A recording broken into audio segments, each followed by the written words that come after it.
ඉතින් අයබෝවන් anthurium flower hut Balangoda YouTube channel එකට ඔයගොල්ලන්ව සාදරයෙන් පිළිගන්නවා. තියෙන ලොකු ප්‍රශ්නයක්නේ වැස්ස කාලයට කොහොමද වගාව දිලීර ආසාදන වලින් ගලවන්නේ. ඉතින් මේ වගාවට වැළඳෙන දිලීර රෝග පිළිබඳව අපි මීට කලින් වීඩියෝස් දෙකකින් කතා කරා. දිලීර රෝග ගැන කතා කරපු වීඩියෝස් වල ඇන්තෝරියම් වගාවට නිතර දිලීර ආසාදන වැළඳෙන්නේ ඇයි? දිලීර ආසාදන වැළඳීමට හේතු වන පාරිසරික සාධක මොන දේවල්ද? දිලීර නාශකවල ක්‍රියාකාරීත්වය අනුව මොනවද මේ කන්ටැක්ට් ෆංගිසයිඩ් කියන්නේ, ට්‍රාන්ස්ලැමිනා ෆංගිසයිඩ් කියන්නේ, සිස්ටමික් ෆංගිසයිඩ් කියන්නේ මොනවාද? ඒ වගේම වෙන්නේ කොයි විදිහේ ක්‍රියාදාමයක්ද? ඔන්න ඔය දේවල් අපි කතා කරා. ඒ වගේම ආසාදිත තත්ත්වය අනුව ගැළපෙනම දිලීර නාශක කොයි විදිහටද අපි තෝරගන්නේ? ඒ වගේම දිලීර බීජාණුවක් ශාකයක් ආසාදනය කරන ආකාරය කොයි විදිහටද අපි ඒක හිතාගෙන හිටියට දිලීර රෝගයක් හැදෙනවා කියන එක වෙන්නේ කොහොමද කියන එක රූප සටහන් වලින්ම අවබෝධ කරගන්න. ඒ වගේම අපි පොදුවේ නිතර භාවිතා කරන දිලීර නාශක අපි ඒ වගාවට වැළඳිලා තියෙන දිලීර රෝගයත් එක්ක අපි ගැළපෙනම දිලීර නාශකයේද යොදන්නේ. ඒක ඵලදායකද?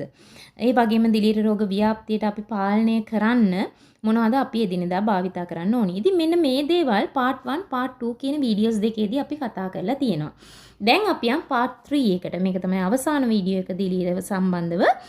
වැස්ස කාලෙට අපි කොහොමද අපේ වගාව දිලීර ආසාදන වලින් ගලවන්නේ කියන එක. ඉතින් part 1 part 2 බලලා නැත්තම් මේ වෙනකොට දුවලා ගිහිල්ලා ඒක බලලා එන්න. ඊගවට අපි බලමු part 3 එකේදී අපි මොනවද කතා කරන්න ලෑස්ති වෙන්නේ කියලා. බලාපොරොත්තු වෙන උපරිම ප්‍රතිඵලය ලබා ගන්න දිලීර නාශක යොදන්න ඕනි දිනේ කොයි කාලයේද? වර්ෂාමය තත්ත්වයන් යටතේ භාවිතා කරන දිලීර නාශක මොනවාද? ඒ වගේ ක්‍රියාකාරීත්වය රඳා පවතින සාධක මොනවාද? දිලීර නාශකයක් ඉස්සම පස්සේ ඒකේ උපරිම ප්‍රතිඵල ලබන්න අපි කොච්චර කාලයක් පත්‍රයේ මත දිලීර නාශක තියෙන්න ඕනිද?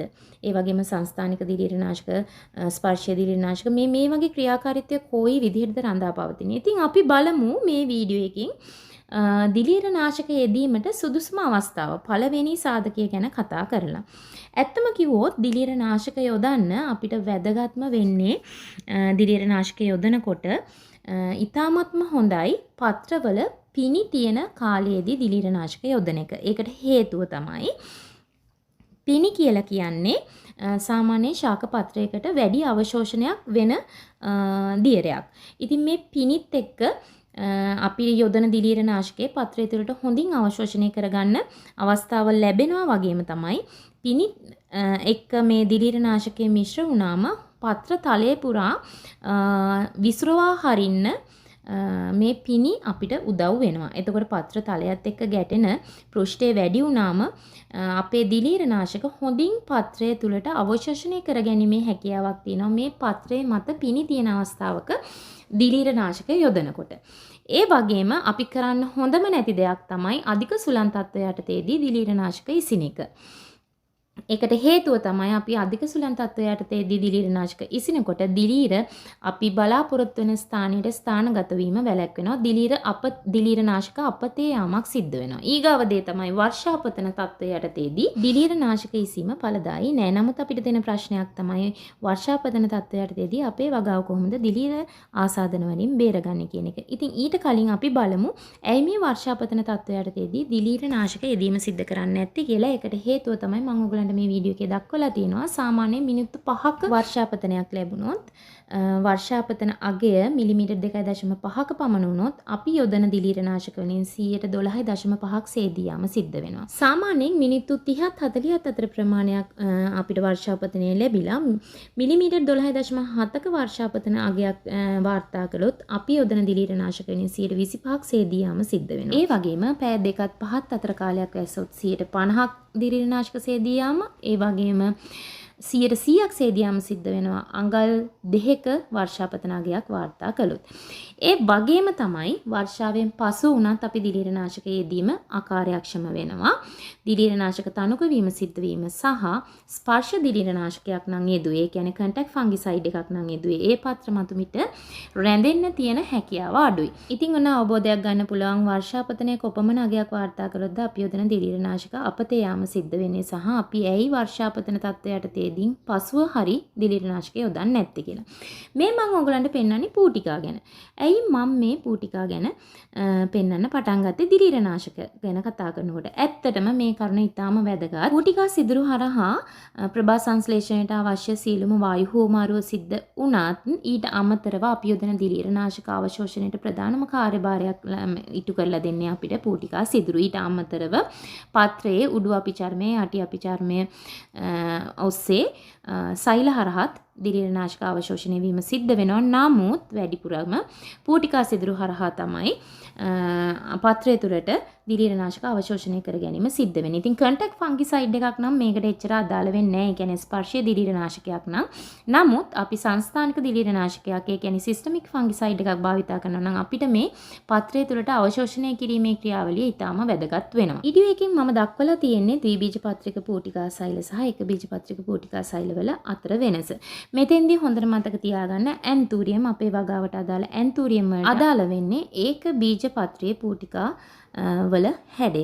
ඉතින් මම මේ දක්වලා තියෙන්නේ ඒක බීජ පත්‍රයක හරස් කඩක්. ඉතින් මේකේ උච්චර්මය ගැන අපි කතා කරොත් ඇන්තූරියම් ශාක පත්‍රයක උච්චර්මයේ කියුටිනීමේ ලේයර් එකක් තියෙනවා. ඒක හරි ඝනකමයි. ඉතින් ඒකින්ද ඇන්තූරියම් පත්‍රයකට අපි පොහොර හෝ දිලීරනාශක හෝ වෙනත් මොනවා හරි යොදපුවම පත්‍රය තුළට අවශෝෂණය වීමේ හැකියාව යම් තාක් දුරකට ටිකක් අමාරුයි. ඉතින් ඒකින්ද අපි ගොඩක් අවධානය යොමු කරන්න ඕනි අපේ ශාක පත්‍ර වලට දිලීරනාශක අවශෝෂණය කර ගැනීමට උදව් වෙන පූටිකා සිදුරු විවෘත වෙලා තියෙන වෙලාවල් කලාවල් ගැන. සාමාන්‍යයෙන් උදේ 8 වගේ කාලයකදී පූටිකාවල විවෘත වීමේ ප්‍රමාණය වැඩි. ඒ වගේම හොඳට මතක තියාගන්න අධික උෂ්ණත්වය සහ අධික ආලෝක තීව්‍රතාවය යටතේදී මේ පූටිකා සිදුරු අර්ධ වශයෙන් තමයි විවෘත වෙන්නේ. ඉතින් පූටිකා සිදුරු හොඳින් විවෘත වෙලා තියෙන උදේ කාලයේදී තමයි අපි දිලීරනාශක යෙදීම කරන්න ඕනි. ඒක කාර්යක්ෂමයි. අපි බලාපොරොත්තු වෙන ප්‍රතිඵලය අපිට ලබා ගන්න පුළුවන්. ශාකයට හොඳ අවශෝෂණයක් සිද්ධ කරගන්න පුළුවන්.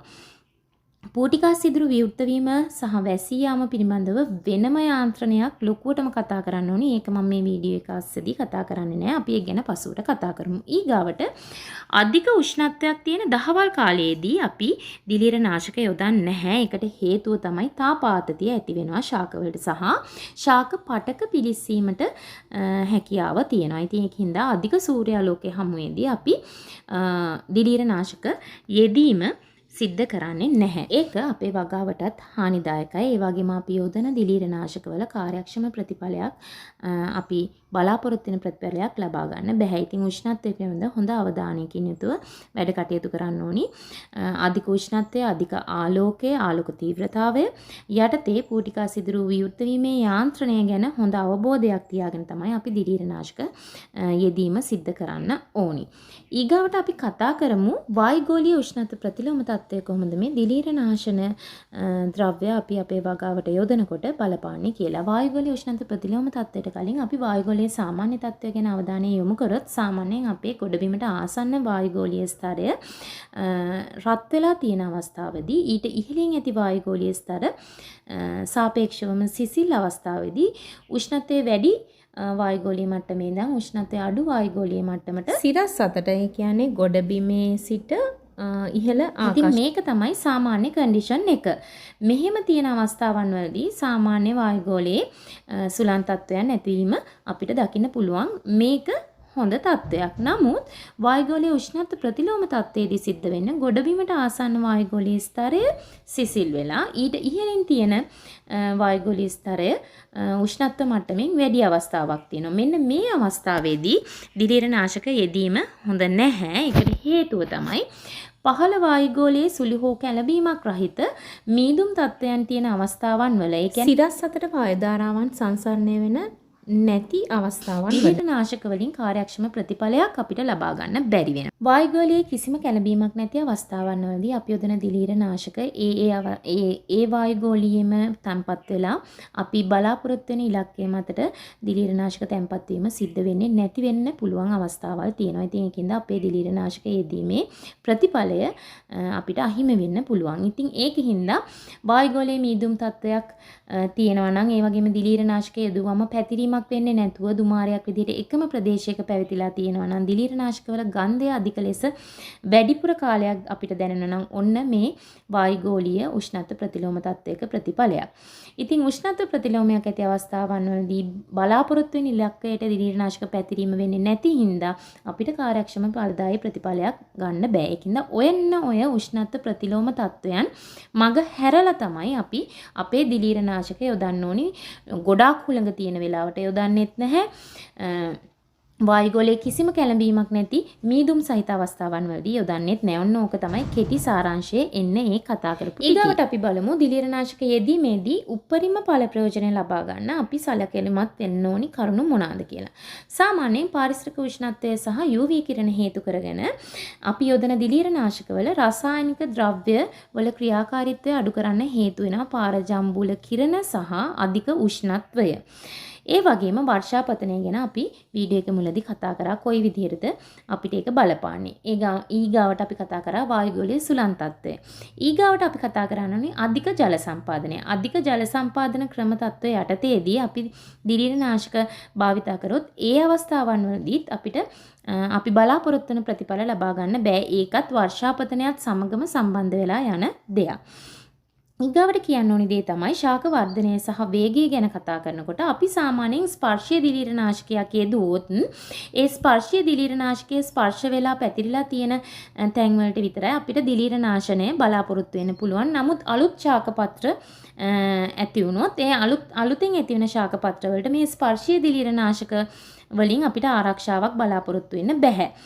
නමුත් සංස්ථානික දිලීරනාශක වලින් අපිට අවස්ථාව බලාපොරොත්තු වෙන්න පුළුවන්. මොකද එයා ශාකයේ තුලට අවශෝෂණය කරගෙන එයා ශාකයේ තුල ඉඳන්ම ක්‍රියාත්මක වෙන හින්දා. ඊගාවට අපිට බලපානවා වගාවේ ව්‍යාප්ත වෙලා තියෙන දිලීර ගහණය. මේක වැඩි නම් අපිට යොදන්න භාවිතා කරන්න වෙන දිලීරනාශක අතර පරතරය කියන්නේ යොදන වාරවල් ගාන අතර පරතරය වැඩි කරන්න සිද්ධ වෙනවා. ඒ වගේම දිලීරනාශකය අඩංගු රසායනික සංයෝගය සහ අපි ආලෝක ත්‍රිවණතා මට්ටම ගැන කතා කරා. ඉතින් ඊගාවට අපි බලන්න ඕනි දිලීරනාශක අවශෝෂණයට රඳා පවතින සාධක. ඒ කියන්නේ අපි යොදන දිලීරනාශකයක් ශාකයේ තුලට ඇබ්සෝබ් කරගන්නවා නම් ඒකට අපිට බලපාන සාධක මොනවද කියන එක. දිලීරනාශකයක් ඉසීමෙන් පස්සේ ශාකයක් ඇතුලේ ඒ කියන්නේ ශාකයට ඇබ්සෝබ් කරගෙන ඒ දිලීරනාශක ක්‍රියාකාරීත්වයේ කාර්යක්ෂම වෙන්න සාමාන්‍යයෙන් පැය 2-4ක කාලයක්වත් දිලීරනාශකී ඉස්සම පස්සේ සේදීමට ලක් වෙන්නේ නැතුව තියෙන්න ඕනි. ශාකයේ පෘෂ්ඨය මත ක්‍රියා කරන්න ඒ වගේම සහ අභ්‍යන්තර අවශෝෂණය කරලා හොඳ කාර්යක්ෂම ප්‍රතිඵලයක් ලබා ගන්න දිලීරනාශක ඉසීමෙන් පස්සේ අඩුම පැය 12ක කාලයක් තිබුණොත් අති සාර්ථකයි. ඊගාවට අපි අනිවාර්යයෙන්ම සැලකිලිමත් වෙන්න ඕනි ශාක පත්‍රයේ වයස. ඉතින් ශාක පත්‍රයේ වයස වැඩි වෙනවත් එක්ක දිලීරනාශක අවශෝෂණයට කරන්න පුළුවන් හැකියාව අඩුයි. ඒ වගේම පත්‍රයේ ඝනකම වැඩි නම් ඒකේ හැකියාවත් අඩුයි අවශෝෂණයට. ශාකයේ සෞඛ්‍ය තත්ත්වය, පාරිසරික උෂ්ණත්වය, ආර්ද්‍රතා මට්ටම් මෙන්න මේ දේවල් අපි හොඳින්ම අවබෝධයට ගන්න ඕනි. මම අන්තිම කරුණු දෙක ගැන වැඩි කතා කරන්නේ නැහැ. මොකද ඒ දෙක ගැන මම ඕගලන්ට කලින් කතා කරලා තිබ්බා මේ වීඩියෝ එක තුලදී. ඊගාවට අපි බලමු මොකද්ද මේ වර්ෂාමය තත්ත්වය යටතේදී අපි කරන්න ඕනි කරන දේවල් කියලා. ඉතින් අපිට පුළුවන් වර්ෂාමය තත්ත්වයන් යටතේදී දිලීර ආසාදන වලින් වළක්වා ගන්න සිස්ටමික් ෆංගිසයිඩ් එකක් භාවිතා කරන්න. සාමාන්‍ය සිස්ටමික් ෆංගිසයිඩ් එකක් දින 21ක් අතර කාලයක් ශාක අභ්‍යන්තරයේ ක්‍රියාකාරී වෙනවා. එහෙමත් නැත්නම් අපිට පුළුවන් සර්ෆන්ට් එකක් එක්ක එකතු කරලා කන්ටැක්ට් ෆංගිසයිඩ් එකක් යොදලා සාමාන්‍යයෙන් පැය 3-4ක කාලයක් පත්‍රයේ වියලිවේ තබා ගන්න. ඒ කියන්නේ වර්ෂාපතන තත්ත්වය යටතේ වුණත් පත්‍රයේ වියලිව තියාගන්න ඕනි අපි දිලීරනාශකයක් යොදලා අඩුම තරමින් පැය 3-4ක්වත් සංස්ථානික දිලීරනාශකයක් හෝ ස්පර්ශීය දිලීරනාශකයක් වේවා මේ දෙකෙන් මොක යෙදුවත් යොදලා අඩුම පැය 2-4ක කාලයක්වත් පත්‍රයේ වියලිය තබා ගන්නම ඕන. නැත්නම් අපි යොදන එකේ තේරුමක් නැති වෙනවා. දිලීරනාශක යොදන විට අපි බලාපොරොත්තු වෙන ප්‍රතිඵලය ලබා ගන්න සහ දිලීරනාශක යොදන්න ඕනි කාල සීමාව අපි හොඳටම දැනුවත් වෙන්න ඕනි. සාමාන්‍යයෙන් පළවෙනිම රෝග ලක්ෂණය පහළ වෙනකොටම අපි දිලීරනාශකය යොදන්න පටන් ගන්න ඕනි. එහෙම නැත්නම් අපි ආරක්ෂණ යාන්ත්‍රණයක් විදිහට කලින් යොදලා තියාගන්න ඕනි අඩුම තරමේ ස්පර්ශීය දිලීරනාශකයක්වත්. මොකද අපිට දිලීර රෝග අපේ වගාව තුල ව්‍යාප්ත වෙලා අවසන් වුණාම පස්සේ ව්‍යාප්ත වෙලා තැන් තැන් වලින් මේ ලක්ෂණ පහළ වුණාම පස්සේ අපි දිලීරනාශක යෙදුවට අපිට අපි මේ දිලීරනාශක යොදන කාලවකවානුව යෙදිය යුතු අවස්ථාව පහුවෙලා. මොකද ඒගොල්ලෝ බීජාණු මුදා හැරලා ව්‍යාප්ත වෙන්න පටන් අරගෙන. එතකොට අපිට අර නියපොත්තෙන් කඩන්න තියෙන දේ පොරවෙන් කපලා අයින් කරගන්න තැනටපත් වෙන්න වෙනවා. ඉතින් මම මේ රූප සටහන් මගින් පෙන්නගෙන යන්නේ ඕගලන්ට අපි මේ වීඩියෝස් 3ක් අතරතුරේ කතා කරපු දේවල් වල සාරාංශගත කරුණු කාරණා ටික. ඉතින් ඕගොල්ලන්ට තේරෙනවා දිලීර ආසාදනයක් අපේ වගාවට වෙලා තියෙනවා නම් අපි කොයි